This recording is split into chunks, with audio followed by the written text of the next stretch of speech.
嗨，大家好，我是消失了很久的 Gossip Aunt。7、8月份我给自己放了一个长假，大家能体会到吗？在将近3年的入境管控后，终于能免隔离回到祖国的怀抱啦！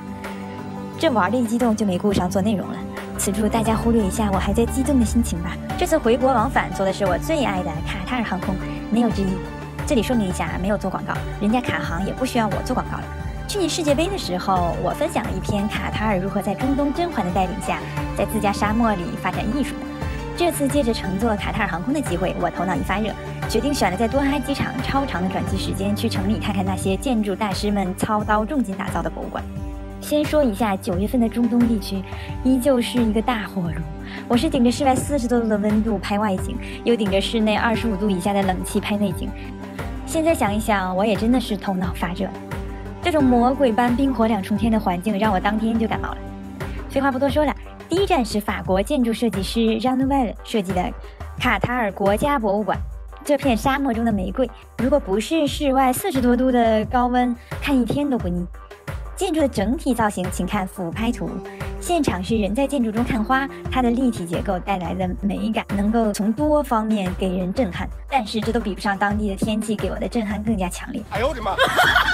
所谓国家博物馆嘛，里面完整的展示了卡塔尔的发展历史，还额外赠送了一个声光电的现代装置艺术，还有旁边传统的卡塔尔球场宫殿。不过这个40多度的大火炉天气，我是实在顶不住在外面多看几眼阿拉伯风格的传统宫殿了。在玫瑰餐厅喝了一杯玫瑰咖啡后，我又去了咱们家贝聿铭爷爷设计的伊斯兰艺术博物馆。这座极简的伊斯兰风格博物馆又是完全不同的诗意，坐落在海边，宛如一个戴着面纱的少女。内部的装饰设计是由另一位来自法国的建筑设计师 Jean-Michel Wilmot 完成的。一座博物馆出自2位知名设计师之手，明明就是花了大钱，但是整个博物馆却没有土豪不灵丁的感觉，反而充满了简约而高级的质感。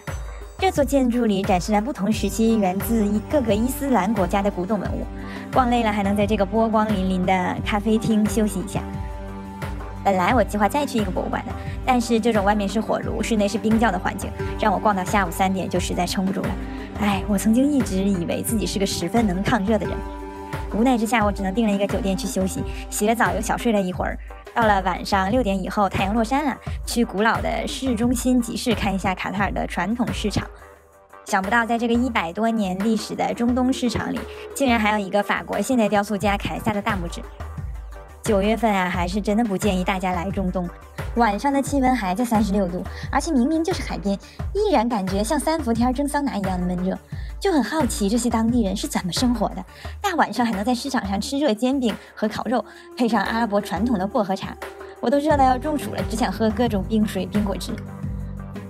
最后给大家一点卡塔尔游玩的小建议，卡塔尔很适合在欧亚航线之间做一个中转站来玩1、2天。大家可以通过卡塔尔航空官网买机票，就会发现有一个区域可以预订酒店的，里面都是跟卡航有协议的酒店，基本是不到$20就可以预订5到4星酒店，5星酒店也就不到$40，而且酒店入住和退房的时间都会根据预订航班的时间来灵活计算，